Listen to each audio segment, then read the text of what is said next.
¿Qué tal? Les habla Jorge Gestoso. Bienvenidos. En el programa de hoy, ¿será aún más dura hacia nuestros migrantes latinoamericanos la política de inmigración de Trump tras la renuncia de la secretaria de Seguridad Interior? Se lo preguntamos a nuestro invitado, Abel Núñez, director ejecutivo de Carecen, el Centro de Recursos para Centroamericanos. Abel Núñez, una cálida bienvenida al programa. Gracias, Jorge, por invitarme. Abel, para tomar el toro por las astas, ¿por qué te parece que los medios de comunicación en Estados Unidos este tema de los migrantes lo pintan desde el momento que llegan a la frontera y se crea una situación, ocultan la versión de los analistas centroamericanos, que en realidad la crisis la crea Estados Unidos a través de sus políticas, como por ejemplo, apoyando a presidentes títeres que gobiernan para sus intereses, que gobiernan para los ricos y exportan a los pobres, que consumen prácticamente la mitad de la cocaína del planeta, generando entonces el narcotráfico y con ello la violencia de las maras que aprendieron las malas costumbres de las maras de Los Ángeles, y también las políticas de los tratados de libre comercio que con subsidios dejan completamente fuera de mercado a los artículos centroamericanos y los dejan en la pobreza. Entonces, el tema es, ¿por qué terminamos hablando de un tema cuando en realidad el centro, la esencia del tema no está en la llegada de los migrantes a la frontera, sino el origen de la crisis que genera Estados Unidos con sus políticas? Bueno, mira, Jorge, te voy a decir, son dos cosas. Uno es que quieren simplificar el tema. Es fácil de no tomar en cuenta todo lo que has mencionado, que estás en toda la razón, de son lo que impacta los flujos migratorios, especialmente en este momento. Pero lo otro y más importante es de que el tema de inmigración siempre ha sido un punto de campaña, porque es un grupo muy vulnerable y los dos partidos lo usan, ¿verdad?, para gestionar su apoyo de un lado o del otro para poder llegar al poder. Estamos viendo claramente que el presidente Trump y su base, este es un tema de alta importancia y él lo va a seguir empujando.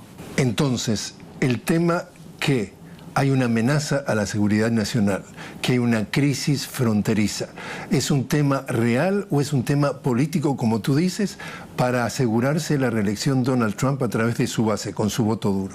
Sí, exactamente. Si lo que vemos ahora, la crisis, como tú lo mencionas, está en los países de origen, porque cuando hablamos de este flujo migratorio, no estamos hablando de flujo migratorio de todo el mundo. Estamos hablando del Triángulo Norte, que son 3 países, El Salvador, Guatemala y Honduras. La migración mexicana ha disminuido, ¿verdad? Y la migración en total ha disminuido desde el 2000.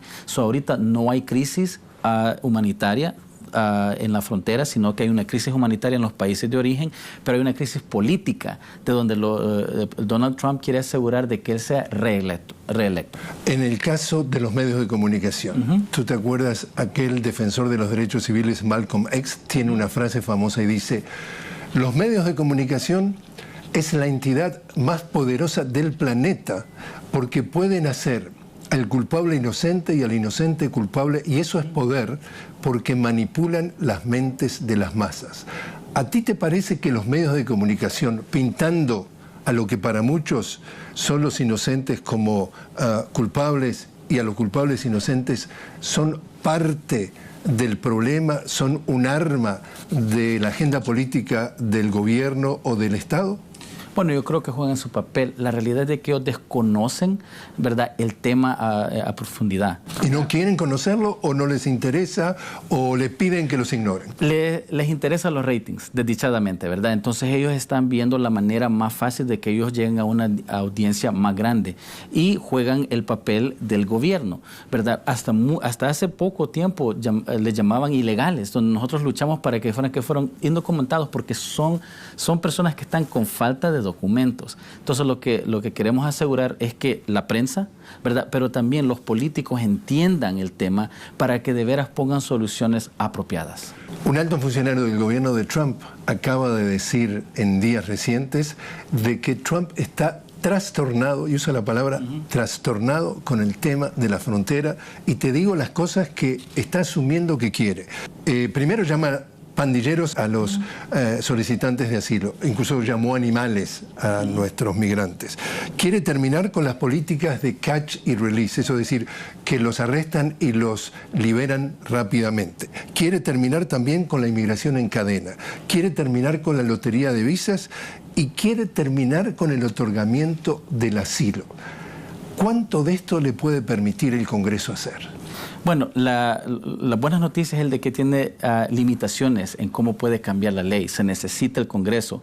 Desdichadamente, los republicanos en los últimos 2 años le han dado una puerta abierta para que haga lo que él quiera hacer. Al tener la mayoría en las 2 cámaras. Exacto. Pero ahora los demócratas tienen la oportunidad de frenar muchas de estas cosas, y hay que recordar que el Congreso maneja el presupuesto y a través del presupuesto pueden generar para que la administración esté dentro de la ley de Estados Unidos. En el caso del panorama que encontramos ahora, fin de semana pasado, entonces, la secretaria de Seguridad Interior, Kirstjen Nielsen, renuncia pero forzadamente. También quien es el responsable de ICE, es decir, la migra para un público que nos ve y que está familiarizado, también entra en desgracia. Y supuestamente quieren poner gente todavía más dura. Sí, eso es lo que se ve, ¿verdad? Donald Trump tiene una política de más allá que es racista, xenofobia, ¿verdad? Y la quiere implementar. Y quiere personas que solo le digan sí, y que cuando él diga que quiere cerrar la frontera, le digan sí, con todo gusto. La realidad es de que no vivimos en un mundo aislado, y Estados Unidos tiene que asegurar de que todas las políticas que hace no impacten otros sectores como la industria, ¿verdad? Negocios, ¿verdad? Y otras cosas que pueden impactar. Por lo tanto, hay gente que le dice, no, tal vez no lo hagas así, pero esas personas ya no las quiere. Porque si vemos a Nielsen y a muchos otros que han salido de administración, no eran que eran amigos de los inmigrantes, sino de que no hicieron lo que él quería en el momento que él quiso. Entonces, para quien nos está viendo fuera de los Estados Unidos, ¿qué puede esperar el migrante latinoamericano o el público en general que sea la nueva etapa de política? ¿Cuánto más duro? ¿Cómo se puede traducir en más duro la política de Trump en inmigración? Bueno, yo creo que puede ser muy poco para hacerla peor. En realidad estamos en momentos muy difíciles, pero hay que asegurar algo, de que las políticas son unas cosas y en la manera que lo hagan operativo es otra. Entonces aquí hay un choque donde tenemos una persona que tiene unas políticas horribles, pero la ejecución de esas políticas no salen como él quiere. Entonces lo que vamos a ver en el próximo año va a ser un desorden, pero en ese desorden abusan a inmigrantes, se pierden a niños, ¿verdad? Y la regla de la ley no se sigue. Te invito a hacer una pequeña pausa, Abel. Estamos hablando con Abel Núñez, él es el director ejecutivo de Carecen, el Centro de Recursos para Centroamericanos, sobre el endurecimiento de la política hacia nuestros migrantes latinoamericanos por parte del presidente Trump. Ya regresamos.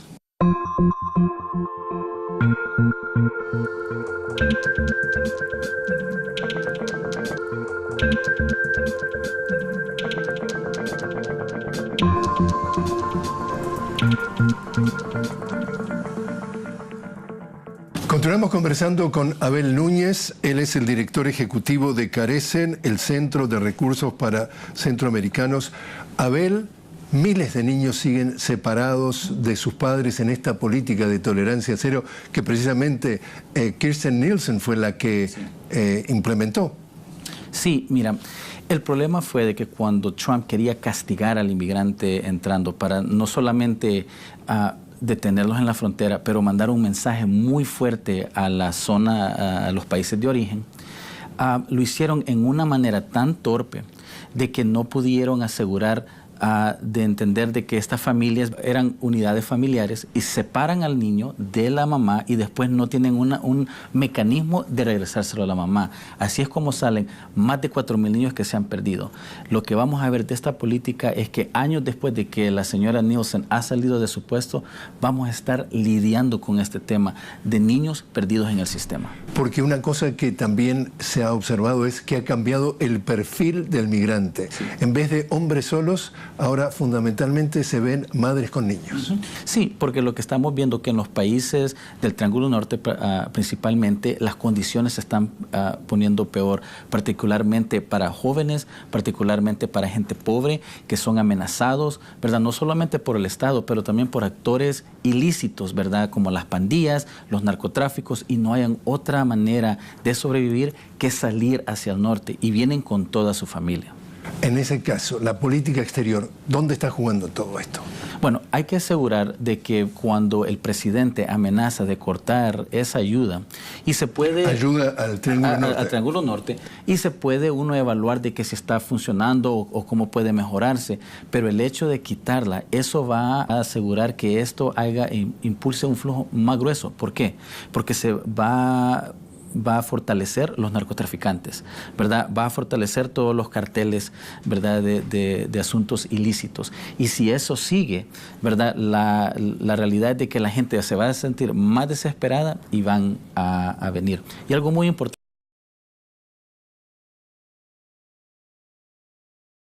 el mensaje que mandan los inmigrantes Benito, y por eso es que estamos viendo el flujo grueso en este momento, porque todos los familiares de las personas que ya están aquí les dijeron, ¿sabes qué? Me dejaron pasar. Y la realidad de la política es de que cero tolerancia ha causado que más gente que antes. ¿Por qué? Porque ya no cabe la patrulla. Es dejarlos salir. ¿Están viviendo una crisis los migrantes en la frontera? Bueno, los que llegan sí, y te voy a decir por qué. Lo están viviendo es porque en este momento, particularmente cuando estaba Nielsen, el derecho de pedir asilo es algo universal, es algo que todo inmigrante tiene. Pero Nielsen lo que hacía, cerró los puertos y solo dejaba 100 personas por día. Eso causaba que la gente en grupo se ponía en el lado de México, se desesperaba y no hallaba otra alternativa que buscar otros mecanismos de entrar al país y después entregarse a la patrulla fronteriza. Si ellos vieran asegurado de un momento que tenían un programa ¿verdad? Para lidiar con toda la gente, no se viera la gente en la frontera como se ve. La ONU está advirtiendo de que México ha cambiado de ser un país de tránsito a ser un país de destino de los migrantes, y en ese sentido se crea también una posibilidad de crisis. Sí, hay que reconocer de que el nuevo presidente de México está trabajando, ¿verdad?, mano en mano con el gobierno de Estados Unidos. Y no es solo él, sino que las administraciones previas en México lo han hecho, ¿verdad? Porque parte del trabajo de ellos es asegurar de que paren algo del flujo, pero ellos están claros de que la mayoría de personas que pasan por México van rumbo a Estados Unidos. En este momento van a trabajar, pero a quien pone en peligro eso es al inmigrante, porque están recibiendo la represión del gobierno mexicano y de las autoridades mexicanas, y después tienen que de nuevo pasar todo esto con las autoridades estadounidenses. ¿Se podía anticipar que con un presidente, digamos, progresista como Andrés Manuel López Obrador, sería más humano, sería más solidario con los migrantes centroamericanos? Parece que está jugando el papel de hacer el trabajo sucio a Estados Unidos, del policía de Estados Unidos, reprimiendo con mucho más violencia en la frontera sur de México a los migrantes, generando, en caso por ejemplo de ciudades como Tijuana, crisis humanitarias de proporciones mayores. ¿No se podía anticipar que un Andrés Manuel López Obrador, que supuestamente era un hombre de izquierda, hiciera tanto el trabajo sucio que no hizo tanto el presidente anterior de derecha, que era Peña Nieto? ¿Qué pasó? ¿Lo compraron? ¿Qué pasó? Bueno, hay que reconocer de que México tiene sus propias políticas internas, y a ellos les conviene tener la capacidad de tener a las fuerzas militares en diferentes sectores del país, principalmente en la área de Chiapas. ¿Por qué? Porque en el sur, con en el sur de México, sí, exacto. Y eso es porque toda esa zona está destinada para extracción natural. Y ellos aprendieron de que si ellos no tienen los militares, ¿verdad?, cuando el pueblo mexicano se levante, se les complica la situación. Ahora, están usando el tema de el flujo migratorio para tener al ejército más presente, no solamente para lidiar con ese tema, pero con cualquier otro tema que surja en la zona. Yo creo que ahí es donde chocan los intereses locales, ¿verdad?, con los intereses internacionales. O sea, le ayuda a cualquier presidente de México a hacer o cumplir con sus metas internas, su política interna, usando el tema migración también. De nuevo, todos los gobiernos usan el tema migratorio, ¿verdad?, y el que sufre es el inmigrante. Los países de origen también, porque ellos usan a los inmigrantes como una válvula de presión social de que salen del país y mandan remesas, ¿verdad? En realidad lo que tenemos que asegurar es que los gobiernos de los países de origen, los gobiernos de tránsito como México y el gobierno estadounidense se unan para desarrollar programas, desarrollar políticas que aseguren que la migración al fin del día sea algo, una opción y no una medida de sobrevivir. Te invito a hacer una nueva pausa, Abel. Estamos hablando con Abel Núñez, director ejecutivo de Carece en el Centro de Recursos para Centroamericanos, sobre las políticas migratorias del presidente Donald Trump. Ya volvemos.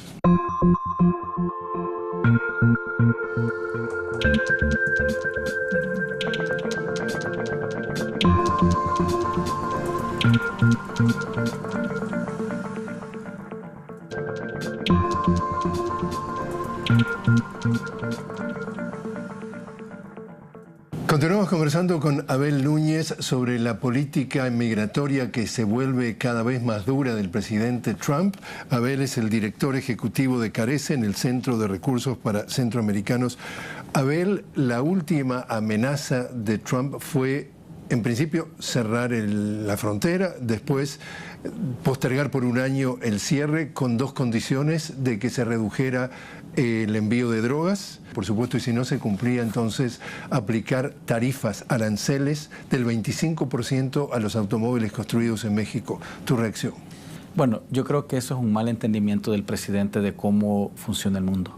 En realidad es de que uno no se puede cerrar la frontera. Lo otro, malentiende las razones por las cuales la gente viene. Si él en verdad quiere que dejen de mandar drogas, la manera de resolverlo es de que tenga programas aquí para que la gente no se haga adicta a esas drogas, porque Estados Unidos es el consumidor más grande del mundo. Lo otro, en poner las tarifas en los productos que entran, tenemos que reconocer de que hoy vivimos en un mundo globalizado, donde muchas partes, muchos productos que nosotros consumimos, usamos, vienen partes de Europa, partes de Latinoamérica, partes de Estados Unidos, ¿verdad? Los automóviles que vienen de México, muchas partes son hechas en Estados Unidos. ¿Cómo va a distinguir qué es una parte mexicana, qué es una parte hecha en Estados Unidos? De nuevo, el presidente está actuando como un dictador, donde él piensa de que él dice una palabra y automáticamente se cumple, y no sabe de que hay tres ramas en este gobierno, ¿verdad? El Congreso, que tiene que ver la Corte Suprema, y esas dos partes para él son cosas que lo han parado a imponer su visión a esta nación. En ese sentido, el Congreso entonces está funcionando como un contrapeso, o por lo menos la Cámara Baja, la de Representantes, que ahora tiene mayoría demócrata. Sí, en parte sí los ha frenado. La rama que ha frenado más en realidad ha sido las Cortes, con todas las demandas que se han llevado a las Cortes, ¿verdad?, a parar el Muslim ban que le decían, ¿verdad? Sí, digamos, la prohibición de entrada de musulmanes. Exacto. O de ciudadanos de mayoría musulmana en países de esa parte del mundo. Exacto, pero también el TPS, el estatus de protección temporal, que ahorita está en las Cortes,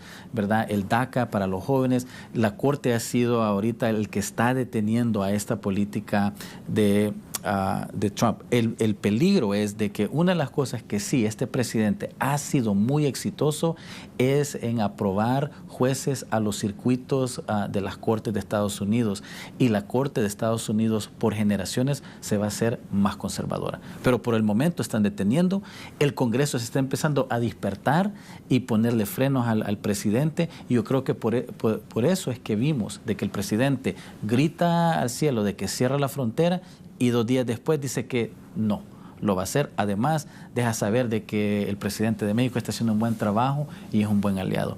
Eso se ve de que el Congreso y lo que ellos dijeron pudo parar al presidente. Como centroamericano que tú eres, como salvadoreño, ¿cómo está viendo El Salvador? ¿Cómo está viendo Honduras? ¿Cómo está viendo Guatemala todo esto desde allí? Mira, yo creo que algo preocupante, porque cuando hablan de tener, particularmente los gobiernos, la asistencia de dinero que manda Estados Unidos, les debe de preocupar, porque parte de eso es lo que usan para sostener a las naciones. Pero hay que reconocer que toda la zona centroamericana se ha ido de una manera de derecha, con más restricción, más opresión. Ahora en El Salvador hay un nuevo presidente, vamos a ver cómo va a ser el 1 de junio. A partir del 1 de junio, y Nicaragua ahorita está en algunos problemas donde puede ser de que haya un nuevo flujo de nicaragüenses hacia Estados Unidos. Entonces, si tenemos un presidente de derecha que supuestamente llegó con una elección fraudulenta, como en el caso de Honduras, en el caso de Guatemala, 2 expresidentes y vicepresidentes presos por corrupción, en el caso de El Salvador, un joven de 37 años pro Estados Unidos en su... Es decir, son títeres, son fichas que Estados Unidos pone para justamente ejecutar sus políticas y el control territorial. Sí, exacto. Pero las consecuencias de eso, más allá de la política económica que puede surgir, es el flujo migratorio que va a salir. ¿Por qué? Porque si las condiciones económicas se hacen peor, si la opresión política, la violencia aumenta, eso va a causar otro éxodo masivo, más de lo que está pasando en este momento, y van a ser siempre más familias, más mamás con sus niños. Los escépticos dicen que esto es perverso, porque en realidad Estados Unidos está creando ese flujo migratorio para beneficiarse, está creando la esclavitud moderna. Estos inmigrantes que llegan a los Estados Unidos sin papeles, que están creados por las circunstancias que ellos mismos han hecho allí, llegan acá con la desesperación que tiene que tomar lo que puedan. Y lo que puedan quiere decir que les pagan menos de lo que le deben pagar, que los explotan, que usan violencia, que en el caso de mujeres abusan de mujeres. Y esta economía se beneficia de una mano de obra barata que necesitan urgentemente porque los estadounidenses no quieren hacer esos trabajos. Entonces, esto no es todo un show, que en realidad necesitan ese flujo para que siga la economía andando como sea, y en realidad están tratando de políticamente venderla para estimular a los xenófobos y a los racistas. Sí, mira, la migración siempre ha sido eso para Estados Unidos. Ha sido el mecanismo que ha fortalecido. ¿Por qué? Porque siempre un grupo, huyendo de opresión política, racial, ha venido y ha construido un mejor Estados Unidos. Esta historia sigue en este momento, pero las políticas sí se han polarizado en este país, y ahorita el inmigrante siempre se ha usado para torno de elecciones. Y no hay que olvidarnos que en el 2020 sigue la nueva elección presidencial, donde quiere asegurar que todos los aliados de este presidente, porque no solo es tanto el presidente Trump, pero es todos aquellos que ganan de esas políticas, quieren asegurar que hayan 4 años más de opresión, ¿verdad? Ataques al inmigrante. ¿Por qué? Porque hay dinero que hacer. Nosotros tenemos que asegurar que hay que reconocer todo eso y luchar en contra de esas políticas. ¿Qué es lo que está haciendo crecer hasta todo este panorama? Bueno, uno, nosotros siempre sirviendo a la comunidad, todos aquellos que llegan a nuestras oficinas para ver qué beneficios o qué caminos pueden llegar a la legalidad en su estatus migratorio. Pero lo otro es alzar la voz y educar a todos los políticos que están dispuestos a oír las verdades de todas las políticas en el exterior y en el interior del país, y desarrollar nuevas maneras de trabajar para asegurar que no solamente se beneficie el país de la extracción de la obra de mano del inmigrante, pero que también el inmigrante pueda superarse y de que la siguiente generación ayude a construir un país más fuerte. Abel Núñez, muchísimas gracias por haber estado con nosotros. Seguro. Gracias por tenerme.